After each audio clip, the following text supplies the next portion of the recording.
I inhale a lungful of battlefield air, rich with a mix of gun smoke and blood.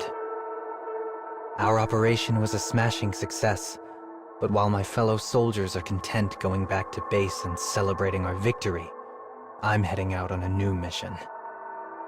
Because the only time I feel alive now is when I fight.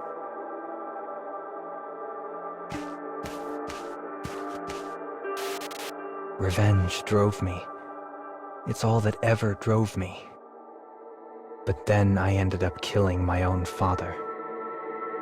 And on top of that, it turns out the people I called my family were actually my enemies.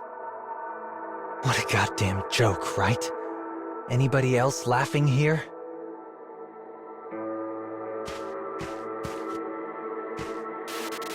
When I return to reality, I see piles of corpses everywhere. It's all my doing, this carnage. But instead of rage or sorrow, I just feel a strange sense of calm. Honestly, killing is the only thing that brings me peace anymore.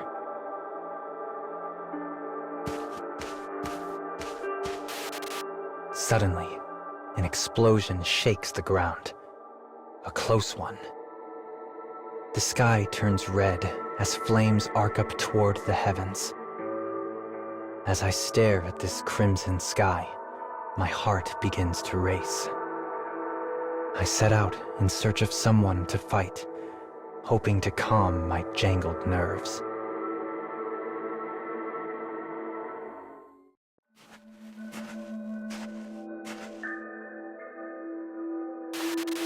The war has turned in our favor. The enemies we don't kill, we send running into the night. But it still isn't enough. I find myself picking my way across a viscera-strewn battlefield, just in case we missed a straggler.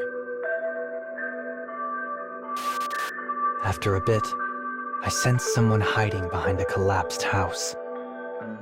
Battle fever floods my senses. I raise my sword and leap out of hiding, prepared to strike down my terrible foe. But there, crouching on the ground, is a little girl.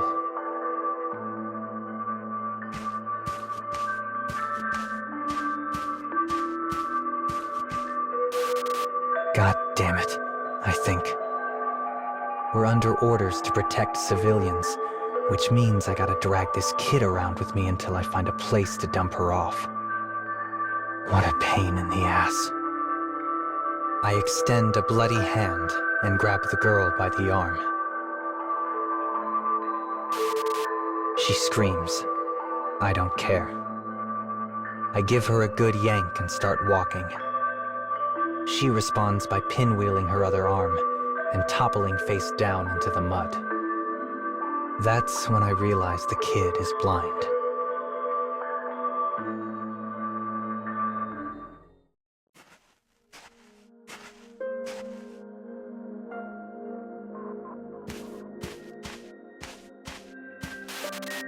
The girl, still sitting on the ground, grabs my hand and says, "Oh no, mister. You're bleeding. Are you okay?" The question hits me wrong, and I smack her hand away. After that, we wait in a long, uncomfortable silence.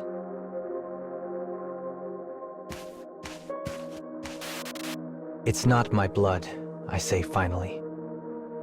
As much to break the silence as anything else. I wipe my hand on my pants to clear off as much gore as I can, then help the kid up. Her hands are so damn soft. I'd forgotten hands could be soft. The only thing mine are good for anymore is murder. It's hard to believe her hands and mine are the same thing.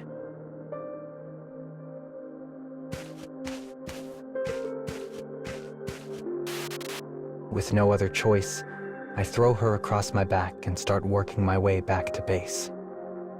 I can feel the kid's warmth against me.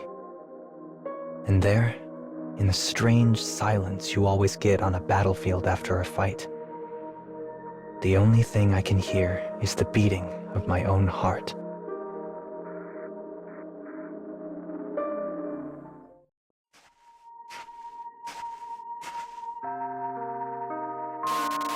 Eventually, we make it to a field hospital. It's a nice place, actually, with sunlight coming through the windows and wind rustling the trees. The kid seems okay with it, at least. She lies on a bed, her gaze trained on the window to her side. "Hey, kid," I ask her. "What were you doing on the ground back there?" She pauses for a second, then speaks. She tells me how she'd been neglected by her parents her whole life, before they finally abandoned her once the war came home. When her story is done, she turns her head in my direction and asks, "What color is the sky right now, mister?" I take a look out the window. "Blue," I say. "A nice, deep blue." She closes her eyes, I have no idea why, and begins to try and imagine what blue might look like.